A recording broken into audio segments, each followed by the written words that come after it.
이화영 전 부지사가 쌍방울의 대북 송금을 이재명 당시 도지사에게 보고했다라고 검찰이 진술할 무렵 설주환 변호사가 교체되는 과정에 김현지 실장이 개입했다는 의혹 계속 커지고 있습니다. 들어보시죠. 설주환 변호사가 갑자기 사임을 했습니다. 그 이유를 물어보니까 그에 대해서 그 민주당의 그 김현지 님으로부터 전화로 질책을 많이 받았다. 그렇게 얘기를 해서 더 이상 나올 수 없다고 했고. 정말 떳떳하다면 왜 못 나옵니까? 왜 증인 신청하는데 아니 그럼 설주환 변호사라도 증인으로 부릅시다. 김현지가 절대 존엄이라서 부를 수 없다면 설주환 변호사라도 불러요. 증인 신청부터 받으십시오. 이거 왜 증인 신청 안 올려요? 증인 받으세요. 피하는 사람이 범인입니다. 이거 왜 안 받으세요? 뭔 상관이 있어서 받습니까?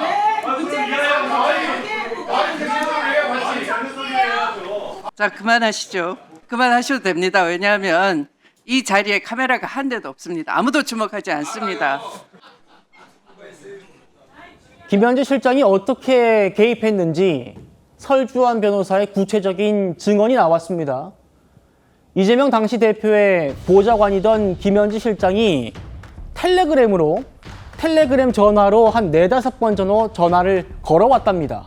그러니까 일반 전화가 아니라 기록이 남지 않는 SNS로 전화를 건 거죠. 그래서 뭐라고 했느냐?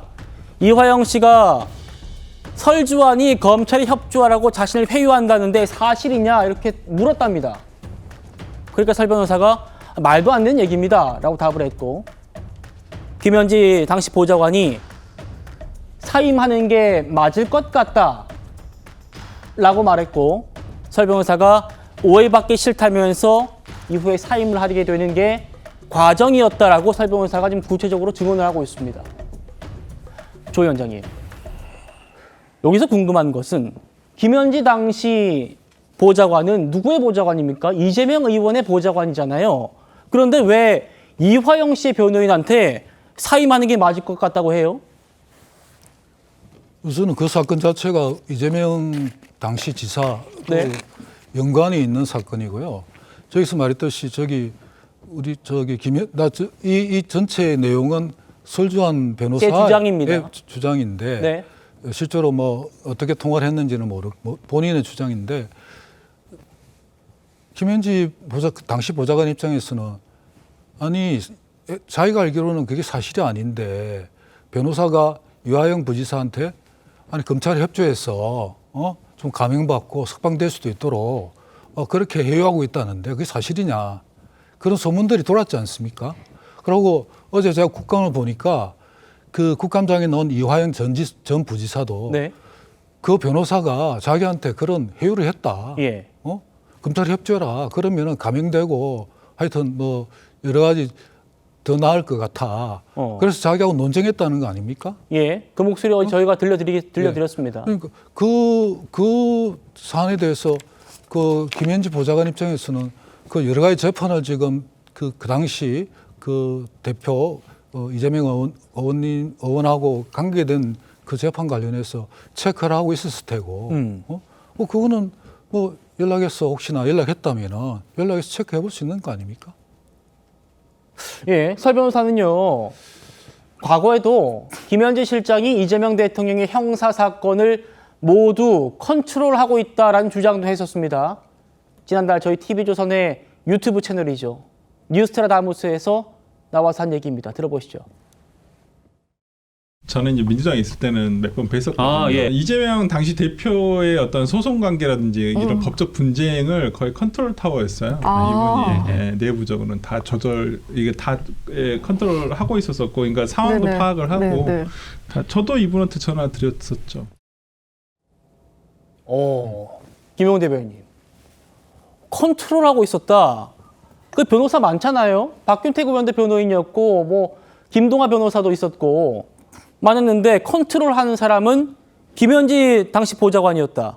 자, 그래서 어떤 내용을 또 얘기했는지 얘기를 하는데, 김현지 당시 보좌관이 설주환 변호사한테 특이사항을 보고해달라고 했대요. 당시에 두 사람의 위치가 설주환 변호사 같은 경우에는 민주당의 법률위 부위원장을 맡고 있었고 당대표의 보좌관이었다고 합니다만 두 사람이 상하관계가 아니지 않습니까? 근데 당대표 보좌관이 당의 부위원장한테 특이사항을 보고해달라. 이거 어떻게 봐야 됩니까? 네, 이렇게 컨트롤 타워 역할을 하고 있었는데 그 많은 변호인단 중에서 유일하게 컨트롤이 안 된 분이 설주환 변호사였기 때문에 이런 이야기가 나왔다라고 저는 생각을 하고요.